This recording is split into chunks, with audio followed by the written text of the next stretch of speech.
Okay, now in this part of the course, what we want to cover is same origin policy. And this is important to understand because this is fundamentally the security model that the web has implemented. And once we understand this, we'll be able to understand how is it that we can fetch different resources, not just from our own domain, but we will also understand how other domains can fetch information from our own domain. So resources that are not in the same URL or domain, they can be accessed or not accessed. So we're going to talk about some of the attacks and some of the defenses, and just so you can get an idea of some of the stuff that could happen once we understand some of the attacks that we're going to cover in this section. Let's just imagine that this is a login form, right? And over here, what I've done is I've gone ahead and implemented an iframe.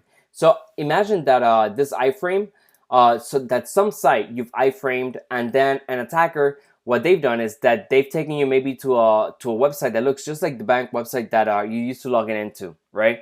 And then you have the login screen and all that. But essentially, what they've done is they've iframed your bank a website into their own website, and then essentially you couldn't tell the difference. Okay, now right here, what I'm doing is I'm showing that there are, just so you can tell that the iframe is hosted on localhost port 5000, and then the login form, for lack of a better term, is hosted on port 4000, right? So we're trying to emulate here the fact that these two sites are completely different websites. And what I'm going to do is I'm going to type on this login form, and you can see how an attacker can access the iframe, and then based on what the login, based on the input on this field, it will show up. It will be reflected on this iframe over here. So let me just type username.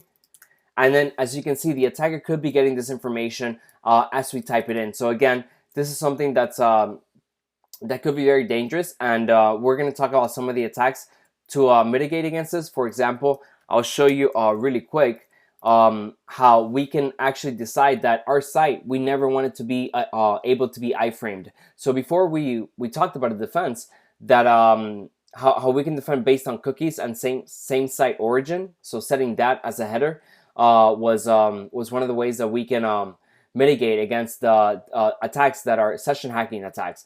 But another type of attack, which is cross-site scripting, which involves requesting resources that do not belong to the same origin, and then accessing those, so crossing this boundary over here from one resource to the next, and then not just communicating, but controlling this resource and making it do what the attacker wants. And again, we saw an example here that this could be analogous to someone even, not just hijacking a session, but essentially really getting your credentials for any website that you might be logging into or a user of.